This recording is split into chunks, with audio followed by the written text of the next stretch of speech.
आप लोगों को याद होगा कुछ साल पहले देश के प्रधानमंत्री ने अपने भाषण में कहा था कि मुझे स्मार्ट सिटी बनाना है। स्मार्ट सिटी, उसकी सबसे बड़ी विशेषता यही है, कुछ लोगों को स्मार्ट शब्द सुनते ही बड़ा परेशानी हो रही है। कुछ ऐसा करने जा रहे हैं जो कभी सोचा ऐसा नहीं है जी। मेरी स्मार्ट की कल्पना बड़ी सिंपल है जी। बदले में आरजेडी के संस्थापक बिहार के पूर्व मुख्यमंत्री श्री लालू प्रसाद यादव ने कहा कि मुझे स्मार्ट सिटी नहीं स्मार्ट गांव चाहिए। अब किसे पता था कि लालू प्रसाद जी का सपना पूरा हो जाएगा। बिहार के बांका जिले रजौन के नवादा खतौनी पंचायत बाबरचक में यह बनाया जा रहा है, जिसमें लगभग 90% काम हो चुका है। 2025 तक यह तैयार हो जाएगा।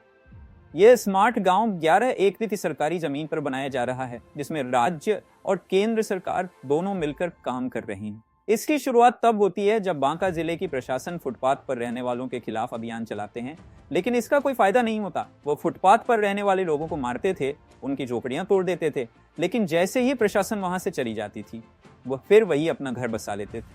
वो गरीब बेचारे मजबूर थे, उनका रहना कोई ठिकाना नहीं था। इन सब चीजों से तंग आकर प्रशासन परेशान हो गई। तब प्रशासन ने बिहार सरकार को यह प्रस्ताव भेजा और कुछ ही महीनों में बिहार सरकार ने यह प्रस्ताव स्वीकार कर लिया।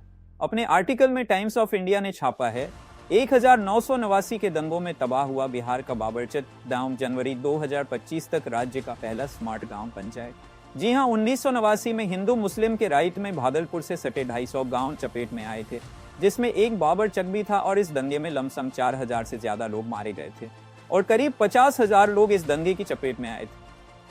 इस स्मार्ट गांव में कुल 130 मकान बन रहे हैं। पहले फेज में 65 लोगों को दिया जाएगा और दूसरे फेज में 65 लोगों को दिया जाएगा और दूसरे फेज में 65 लोगों को दिया जाएगा, यानी कि टोटल 130। अब बात कर लेते हैं कि इसमें सुविधा क्या क्या रहेगी। पूरे गांव को सोलर पैनल से कवर करेंगे, जिसमें अच्छी स्ट्रीट लाइट होगी, मॉडल स्कूल होंगे, स्मार्ट आंगनबाड़ी होगी, अच्छे हॉस्पिटल होंगे, अच्छे डॉक्टर होंगे, बच्चों के लिए खेल का मैदान होगा, चमचमाती हुई सड़क होगी, कूड़ा निस्तारण केंद्र होगा, मंदिर तालाब के साथ और भी बहुत सारी चीजें होगी और वहां रहने वालों के लिए सरकार रोजगार का भी इंतजाम करेगी।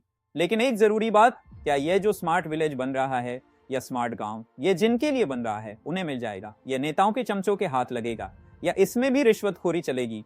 क्योंकि हम पहले भी देख चुके हैं कि सरकार की योजनाओं का कैसे लोग दुरुपयोग करते हैं। इसके बारे में आप क्या सोचते हैं, जरूर बताइएगा और चैनल को सब्सक्राइब कर दीजिएगा।